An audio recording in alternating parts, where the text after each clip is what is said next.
క్రైస్తలో ఈరోజు దేవుని యొక్క వాగ్దానము కీర్తనలో 121 కీర్తన 2వ వచనం. యెహోవా వల్లనే నాకు సహాయం కలుగును. దేవుడి వాక్యం దించునుగాక. ఆమేన్. అవునండి, దేవుని వల్లనే మనకి సహాయం కలుగుతుందని దేవుని యొక్క వాక్యం సెలవిస్తుంది. భక్తుడు చెప్తున్నాడు, తన అవసరతలో, తన అక్కరతలో, తన ఇబ్బందుల్లో తనకి ఏదైతే సహాయం కావాలని దేవుని సన్నిధిలో మొరపెడుతున్నాడో దేవుడి వలన నాకు సహాయం కలుగుతుంది అని చెప్తున్నాడు. దేవుడి వలన నేను సహాయం పొందుకుంటున్నాను అని చెప్తున్నాడండి.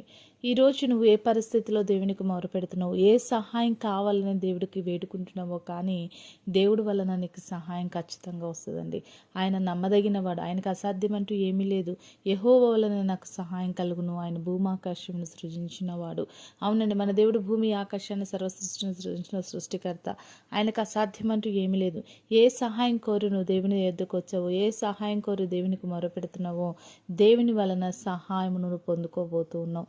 కాబట్టి ఏ విషయంలో అధైర్యపడక, నాకు సహాయం ఎక్కడి నుండి వస్తుందని అధైర్యపడక దేవునికి మొరపెట్టు. దేవుడి ద్వారా సహాయం పొందుకొని ప్రతి సమస్యను జయించు. అటు రీతిగా దేవుడు నీకు సహాయం చేసి ఆదుకొనుగాక. ఆమేన్. ప్రార్థన చేసుకుందామండి.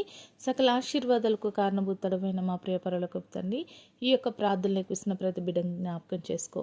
ఏ సహాయం కోరి నీ బిడ్డలు నీకు మొరపెడుతున్నారో నీ యొద్ద నుండి సహాయం వారి మీదకి శీఘ్రంగా దిగివచ్చునుగాక.